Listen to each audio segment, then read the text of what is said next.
In this video, I'm going to be looking at a particularly challenging edit, and to get the best out of it, I'm going to be using both Lightroom and Photoshop, and I'll also demonstrate some of the more advanced techniques that I like to incorporate into my workflow.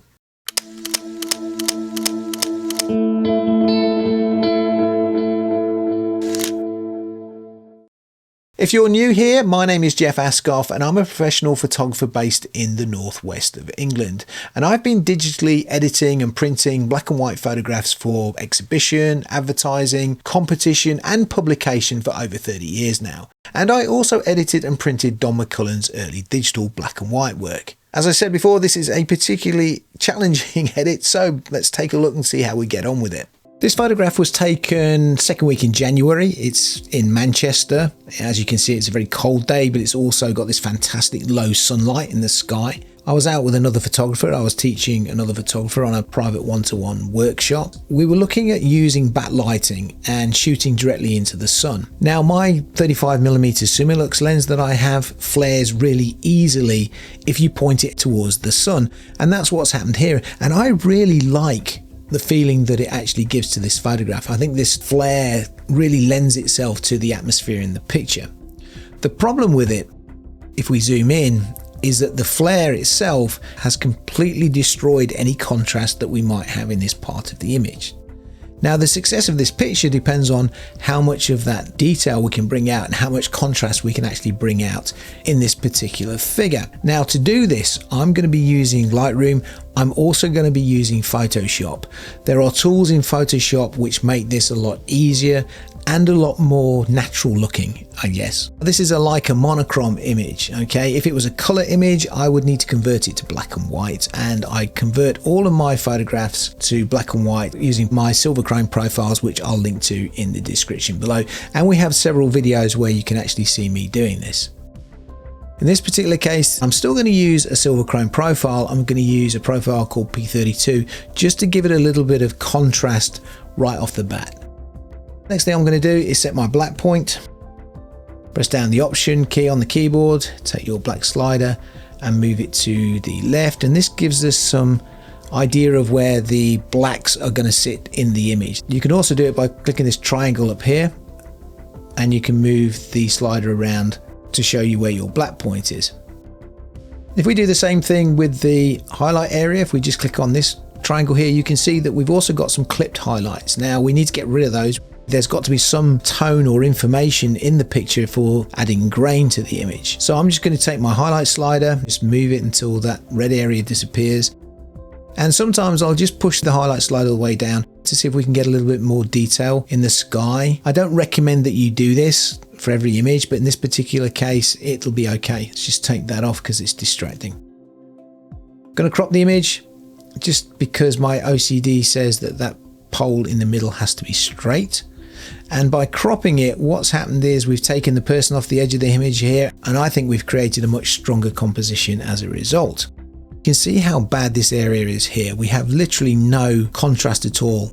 If we take a brush and we brush over this area here, and we go to our histogram here in our mask, you can see that there isn't any information from the lower midtones to the shadows, which contributes to the lack of contrast. We can move the black point inwards to try and fix that. We can also move the white point inwards to try and help improve the contrast.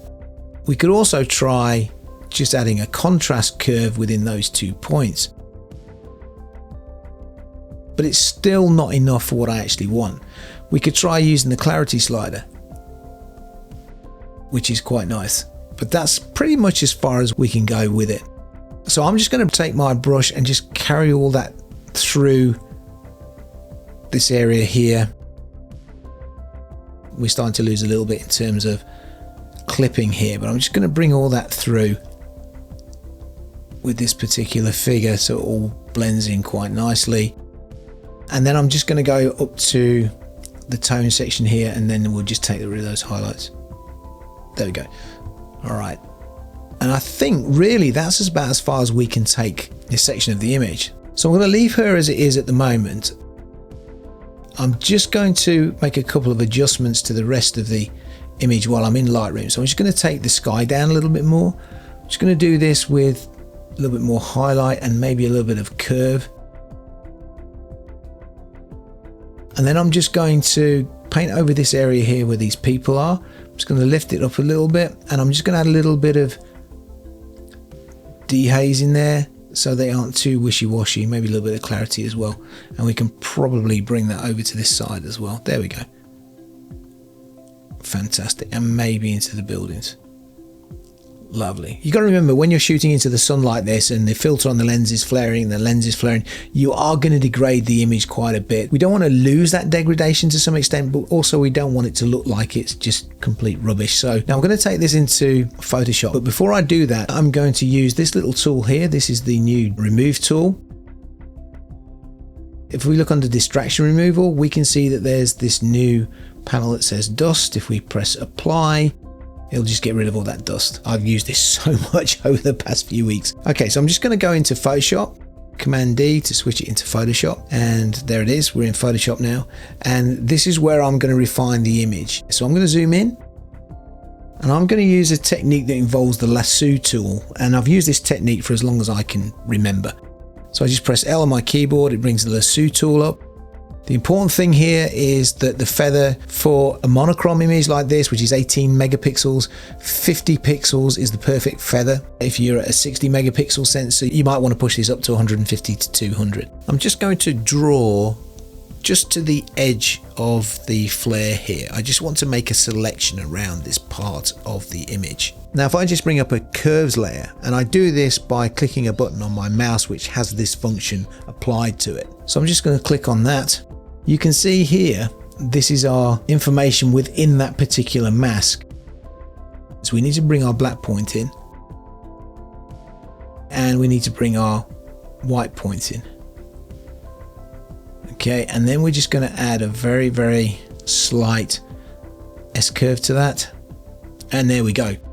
We take that off and on, you can see the difference. Essentially, we've done exactly the same thing as we did in Lightroom. You know, create a mask, or in this case a selection, and then adjust the black point and the white point and add a slight curve. But you can see in Photoshop it just works so much better, and this is the main reason why I like to do these sort of adjustments actually in Photoshop. Now we can do the same thing again with this chap over here.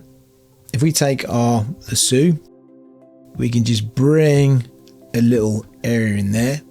We can bring up our curves layer, and here we go. Bring that in. Bring the black point over a little bit, lift him a little bit, and then just add some contrast. Okay, and if I turn that on and off, you'll see a difference. Quite subtle, but it's enough. And I'm just going to do the same with this chap here. So we just bring a lasso tool around. Okay, let's bring our curve up. We're going to add a little bit of darkness, a little bit of lightness, and then we're just going to use the curve to bring him out.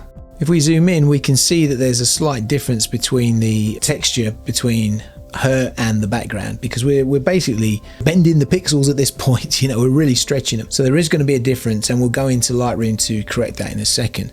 So back into Lightroom, and what I'm going to do now is just zoom in, and I'm going to add some grain again from my SILVERCHROME pack. I'm going to use fine grain, and I'm going to pump it up a little bit. Okay, like that. You can see the way that the grain has disguised the adjustments that we've made. And while I'm here in Lightroom, I just want to add a little bit more contrast. So we'll go ahead and do that with the tone curve.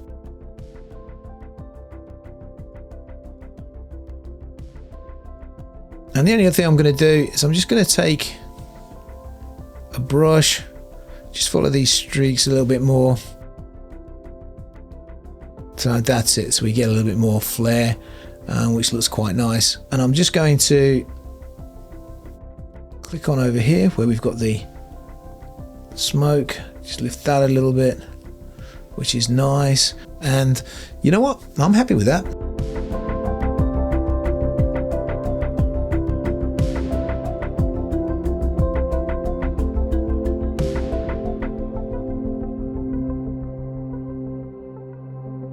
Thanks for watching. I hope you got something from this video. If you would like me to help you with any aspect of Lightroom or editing, please check out the link in the description. There's also a link in the description to my SILVERCHROME profiles. Don't forget to subscribe to the channel if you'd like to see more videos like this one. And as ever, I'll see you guys in the comments.